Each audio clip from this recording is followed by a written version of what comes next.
What you've just witnessed is only but a taste of the energetic, chaotic, and downright stupendous activities of the William & Mary Nerf Club. Ever since the early 2000s, this organization has captured the hearts of the William & Mary community, both new and returning, breathing life into the corridors and desolate academic halls post 7 p.m. Breaking from the Sci-Fi Club, colloquially known as Skiffy, Nerf Games at William & Mary has thrived competitively, socially, and creatively. Currently the only collegiate Nerf Club in Virginia, it has sought to widen its influence to campus, hosting popular events such as the President's Day Duel, MCO Mixers, and private Nerf Nights. Today, we'll give you an exclusive look at some of the interesting facets of Nerf Club. Battles, feasts, warts and all. How did you first get started with the Nerf Club? I was first introduced my sophomore year. My first year, that was a COVID year, and obviously, people running around with blasters. That wasn't exactly the safest thing in the world. We had COVID restrictions, so you could only have like 10 people turn up. They had a whole sign up for that. It was also in Unity Hall, and as a freshman living in Spotswood Hall, that wasn't super desirable. But I'm glad I gave it a second shot sophomore year. It's been a fun time ever since. It was a little overwhelming. It was packed. There were a lot of people there, and I just did not know what I was doing. I hadn't played with Nerf blasters really ever, but it was a completely new experience for me, but I ended up having a really fun time. Sophomore year, I was looking for stuff to do. Back when I was a kid, I played with Nerf guns a lot. And so I decided, hey, why not go? And I came and I found out the club was actually fairly competitive, I guess. People were very passionate about the hobby, and that kind of inspired me to get further into it and apply kind of my own skill sets to join that community of passionate Nerfers. So would you say the Nerf Club is a good way for people to form like community and social connections together, whether it be through teams or Yeah, absolutely. When I first came to club, I was looking to make friends, right? And it took coming to a meeting or two, but as long as you put in the effort to team up with different people and talk to people, and it's really not difficult, and you can meet a lot of nice people. People are like super friendly. I walked in, like, of course Nerf is like blasters, like whatever, but like there's all the suitcases on the floor and you're like, what do I choose? Getting people just saying like, oh, like you should try this out, or like this, just for comedy's sake. Oh, this is like a funny thing to use, like, oh, maybe this is more like strategic, or like whatever. Yeah, it's very good for meeting people. I mean, a lot of my friends are from Nerf Club. Yeah, we also, at the end of every meeting, we often go to Wawa. And so that's like a good, and then we like hang out with people after. There's been times where we stayed till like 3 in the morning hanging out with people after the thing, since we don't end till like midnight. So would you say you have a favorite game at the Nerf Club? Man, there's a lot of the games are really good. My favorite is honestly probably Dawn of the Dead, which is like a group of people play as zombies and a group of people play as humans, and if you get shot by a zombie, you turn into a zombie. It's very simple. It's a very good game for like getting new people involved. I really like the small team games because it really gets into player skill there versus a lot of the larger games tend to be momentum based. So if like one team like is pushing the other down the hall, once they start that, it can be hard to change the flow of the game. Or it's just a merit of like a larger team beats smaller team. The smaller ones, it's more down to the players. You get more memorable moments when you're kind of forced to not hang behind the front layer of team members. You're kind of, you have to do your best. My favorite games usually include like Secrets, so Trouble in Terrorist Town, which is some traitors and some innocents, and the traitors have to kill the innocents. They add a little bit of an element of thinking to the games, with the idea that anyone around you could be out to get you and you don't know who. But this year specifically, I had a funny experience with Trouble in Terrorist Town. I was assigned the detective along with a freshman who had never come to the club before. And I was like, okay, great, like this is gonna be fun, because I can introduce myself and work it out. Within, I think it might have been 5 minutes, we failed really hard. Our mistake was we stuck together. That was, I think, the quickest game of TTT I've ever seen. Yeah, so there's one thing I do have to ask you about though. So I know you mentioned one member, Jake Poppity, that's a part of the club. I've heard that there's a subgroup in the club called called Women Against Jake Poppity. Would you mind elaborating on that one? Okay, so this started last year. He usually acts as he's like playing games and stuff, and so he usually is like the villain or whatever, right? He has like a little fedora and like some other stuff. It's very funny. He usually will try and like tease us as we're playing games. It's like all in good fun. And so there's someone I meet in October by the name of Jackie, and another person by the name of Mac Johnson.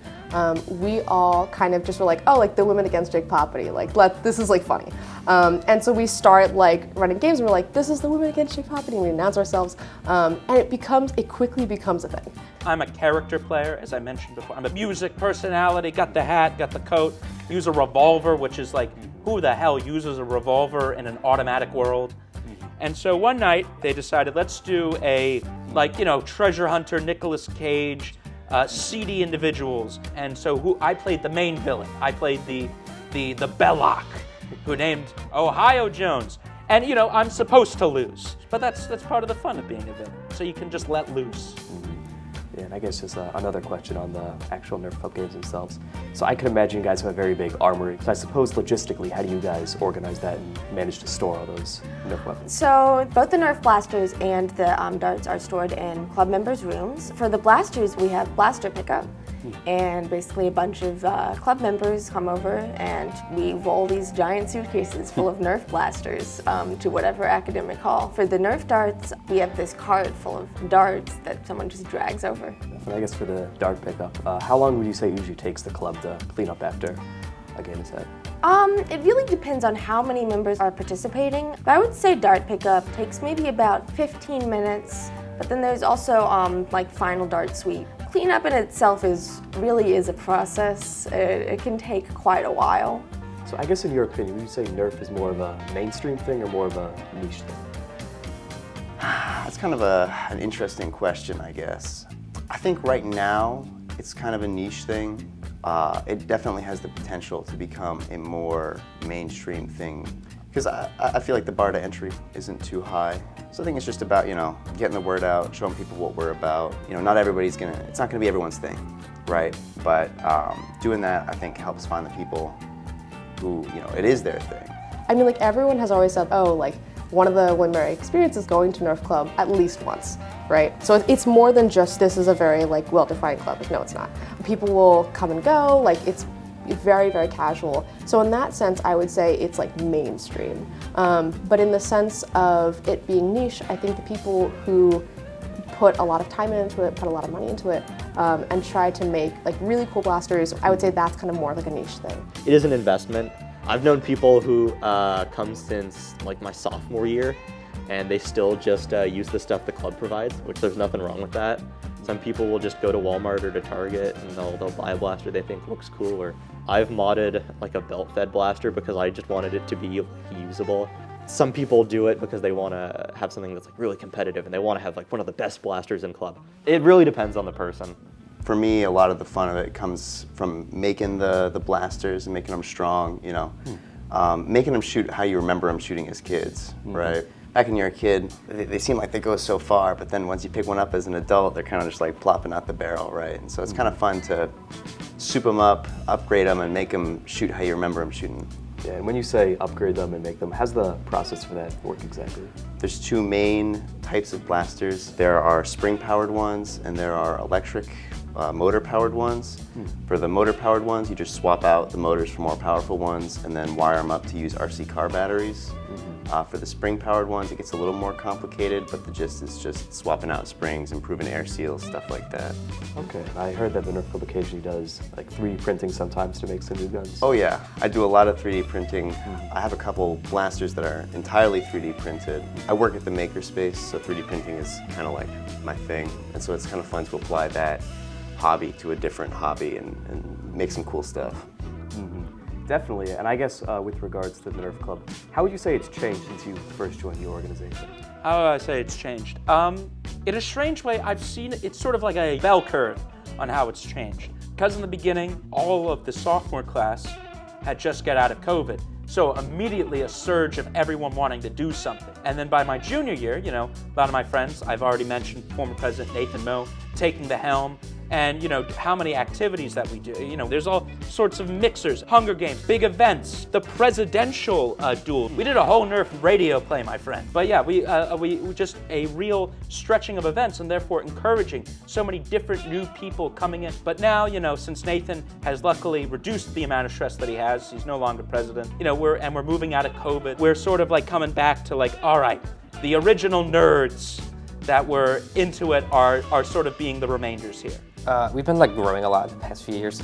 We're not getting as many people right now as we did. We're still a large organization, but we're not like increasing actively. So trying to keep people coming. We've started doing a lot of new events in the past couple years, so keep those going. Try to keep active in the community so that people know about us.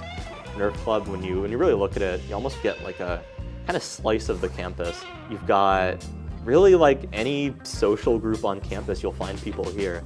Because again, like that kind of no barrier to entry, and it's just a fun time. I think there's, of course, you have like games that are more team-oriented, games that are more fend for yourself type thing. But it's always in good fun. Like there's like times where you're screaming and running down a hallway because like your best friend has this insane blaster and like you don't want to like die, right? And it is times like that like I just keel over laughing about. Because you look back at those memories and you're like, this is the dumbest thing a college student could do, and it's run by a club. Nerds letting loose like no one else. That is the best way I could put it, especially in a really healthy way. It's it's a great release after doing how many 8-page essays during the week, and not falling down. What's that bar called? The college deli. I mean, don't get me wrong. I don't blame those people who go to college deli. I wish I was with them on occasion, but you know what? Sometimes I just need to run like hell and play some old war music as I do it.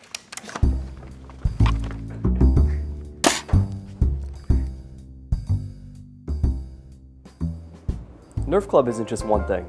Just like the many play styles adopted by each Nerfer in the heat of competition, so too exist the lifestyles of each of its members. And while the Nerf Club hopes to expand its horizons in the future, for what they have in store, well, only time will tell. But for now, I'm Miles Mortimer, Flat Hat Online.